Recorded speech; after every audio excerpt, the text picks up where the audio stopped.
ગીતશાસ્ત્રનું પુસ્તક 49મો અધ્યાય અને 1-17મો વચન. હે મારા દેવ, મારા શત્રુઓથી મારી રક્ષા કરો અને મારી વિરુદ્ધ જેઓ ઉઠે છે તેઓથી તમે મને ઉગારો. દુષ્ટતા કરનારાઓથી તમે મને બચાવો અને ખૂની માણસોથી તમે મને બચાવો. ઘાતકી માણસો છુપાઈ રહીને મારો જીવ લેવા કેવા રાહ જોઈ રહ્યા છે.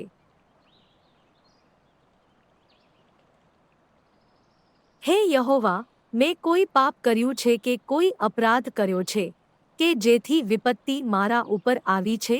એવું નથી. જો કે મારો દોષ ન હોવા છતાં તેઓ અહીં ધસી આવ્યા છે અને મારા ઉપર હુમલો કરવાની તૈયારી કરે છે. હે યહોવા, જાગૃત થાઓ, આ બધું જુઓ અને મને સહાય કરો. હે યહોવા, સૈન્યોના દેવ, ઇસ્રાએલના દેવ, જાગૃત થાઓ, આ વિદેશી પ્રજાઓને શિક્ષા કરો. તમે કપટ કરનાર દુષ્ટ અપરાધીઓ પર જરાય દયા રાખશો નહીં. તેઓ સંધ્યાકાળે પાછા આવે છે અને તેઓ કૂતરાની જેમ ઘૂરકે છે, નગરની આસપાસ ફેરા ખાય છે. તેઓ અપમાનો અને ધમકીઓ ઉચ્ચારે છે.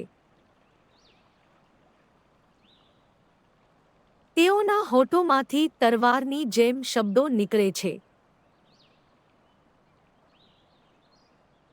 તેઓને કોણ સાંભળે છે તેની ચિંતા નથી. હે યહોવા, તમે તેઓને હસી કાઢો અને વિદેશી પ્રજાની હાંસી ઉડાવો. હે દેવ, મારા સામર્થ્ય, હું તમારી વાટ જોઈશ. તમે મારી સુરક્ષાનો ઊંચો મજબૂત ગઢ છો. યહોવા મારો કૃપાળુ દેવ મને મદદ કરવા આગળ આવશે. તે મને શત્રુઓનો પરાજય જોવા દેશે. દેવ, હમણાં તેઓનો સંહાર ન કરશો કે મારા માણસો ભૂલી જાય. હે યહોવા, અમારી ઢાલ વિખેરી નાખો અને તેમને તમારા સામર્થ્યથી હરાવો. તેઓ બધા પોતાના મુખના શબ્દોથી શાપ આપી પાપ કરે છે. તેઓના જ હોઠે અસત્ય બોલે છે. પોતાના જ અભિમાનમાં તેઓને ફસાઈ જવા દો. તમે તમારા ક્રોધમાં જ તેઓનો સંહાર કરો, જેથી સંપૂર્ણ વિનાશ થાય. પછી સર્વ લોકો જાણશે કે ઇસ્રાએલમાં દેવ રાજ કરે છે અને તેમનો જ અધિકાર સમગ્ર પૃથ્વી પર છે.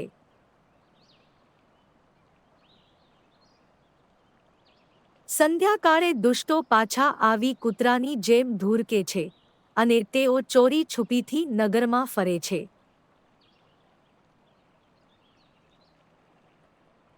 તેઓ ખાવા સારું ખોરાક માટે રખડે છે. તેઓને સંતોષ ન થાય ત્યારે ઘૂરકે છે. પણ હું તો તમારા સામર્થ્યનું ગીત ગાઈશ. સવારમાં હું તમારી કૃપા વિશે ગાઈશ, કારણ તમે મારા મજબૂત ગઢ છો અને સંકટના સમયે સુરક્ષિત સ્થળ છો. હે મારા સામર્થ્ય, હું તમારા સ્તોત્રો ગાઉં છું, કારણ તમે મારા મજબૂત ગઢ છો. દેવ, તમે મને પ્રેમ કરનારા છો. ગીતશાસ્ત્રનું પુસ્તક 49મો અધ્યાય અને 1-17મો વચન.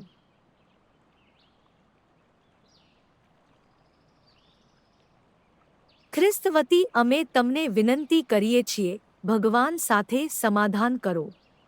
કેમ કે ભગવાને જગતને એટલો પ્રેમ કર્યો કે તેમણે પોતાનો એકનો એક પુત્ર આપ્યો, જેથી જે કોઈ તેનામાં વિશ્વાસ કરે તેનો નાશ ન થાય પણ તે અનંત જીવન પામે.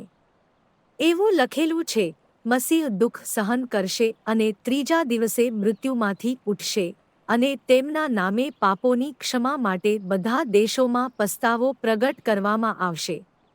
આજે, જો તમે તેનો અવાજ સાંભળો છો, તો તમારા હૃદય કઠણ ન કરો. હવે ભગવાનની દયાનો સમય છે. હવે મુક્તિનો દિવસ છે.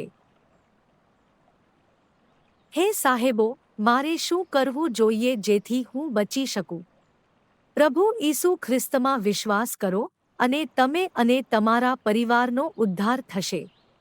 જો તમે તમારા મોંથી જાહેર કરો કે ઈસુ પ્રભુ છે અને તમારા હૃદયમાં વિશ્વાસ કરો કે ઈશ્વરે તેમને મૃત્યુમાંથી ઉઠાડ્યા, તો તમે બચી જશો. તમારા પાપોની ક્ષમા માટે પસ્તાવો કરો અને ઈસુ ખ્રિસ્તના નામે બાપ્તિસ્મા લો, અને તમને પવિત્ર આત્માનું દાન પ્રાપ્ત થશે. બીજા કોઈમાં મુક્તિ નથી, કારણ કે આકાશ નીચે માણસોને બીજું કોઈ નામ આપવામાં આવ્યું નથી જેના દ્વારા આપણે બચી શકીએ. કારણ કે એક જ ઈશ્વર છે, અને ઈશ્વર અને માણસો વચ્ચે એક જ મધ્યસ્થી છે, ખ્રિસ્ત ઈસુ જે માણસ છે. પ્રભુ ઈસુ ખ્રિસ્તની કૃપા, ભગવાનનો પ્રેમ અને પવિત્ર આત્માની સંગત તમારા બધા સાથે રહે.